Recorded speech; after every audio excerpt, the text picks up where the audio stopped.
آئیے میں آپ کو حضور کے حسن کے حوالے سے ایک بادیہ نشین خاتون کا قصہ سنا کے اپنی گفتگو کو سمیٹنے کی طرف لے جاؤں گا، جو بنو خزاعہ کی خاتون ہے، جس کو ام معبد کے نام سے زمانہ جانا۔ ہجرت کے سفر میں حضور گزرے اور راستے میں اس خاتون کا کٹیا آیا تو آقا کریم علیہ السلام نے کہا کہ ہمیں بھوک لگی ہے اور اگر آپ ہماری مہمان نوازی کریں تو یہ بہت اچھا ہو۔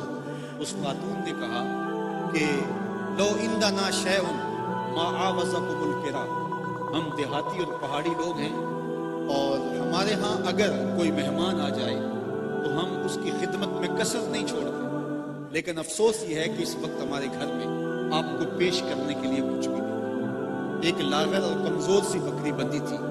حضور علیہ السلام نے کہا کہ اگر تم کہو تو ہم اس کا دودھ دھو لیں۔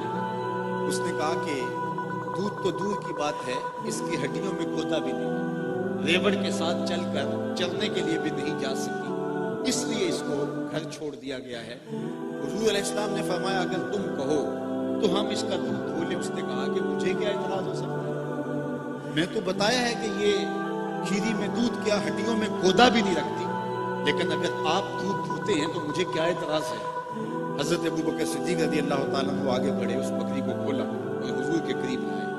حضور نے اپنا دست شفا، دست برکت، دست رحمت، دست نور اس بکری کی پشت پہ رکھا۔ کہتے اس نے جھرجھری لی، اس کی کھیری میں دودھ آ گیا۔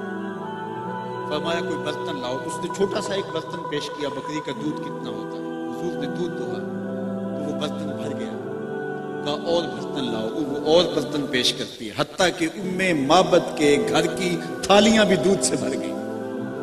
حضور علیہ السلام نے دودھ پیا، حضرت ابوبکر صدیق رضی اللہ تعالیٰ عنہ نے پیا، عامر بن فہیرہ نے پیا، عبداللہ بن اریقط نے پیا، ام معبد نے پیا، اس کے بیٹے نے پیا۔ بکری کی کھیری میں دودھ بھی موجود ہے، سارے برتن بھی دودھ سے بھر گئے۔ حضور علیہ السلام نے شکریہ ادا کیا اور حضور چل دیے۔ ام معبد دیکھتی ہی رہ گئی، مبہوت کھڑی ہے۔ شام ہوئی، ابو معبد بکریوں کا ریوڑ لے کے گھر واپس پلٹا تو اس نے دیکھا کہ گھر میں خوشحالیاں ہیں اور گھر کے ماحول میں چراغاں ہیں۔ آج کچی کلی مہک رہی ہے، یہاں خوشبوئیں ہیں، یہاں نور پھیلا ہوا ہے۔ چند لمحوں کے لیے ٹھہرے تھے تم جس پیڑ کے نیچے، چند لمحوں کے لیے ٹھہرے تھے تم جس پیڑ کے نیچے، سنا ہے آج تک اس پیڑ کا سایہ مہک گیا۔ ایک بار وہ جدھر سے گزرے ہیں نصیر، بار بار ادھر سے بہار گزری ہے۔ تو جب دیکھا کہ کچی کلی مہک رہی ہے تو اس نے حیرت سے کہا کہ یہ کیا ماجرا ہے، برتن دودھ سے بھرے ہیں، ماحول میں خوشبو پھیلی ہے، عطر بسا ہوا ہے اور انوار ہی انوار، روشنی ہی روشنی، کیا ہوا؟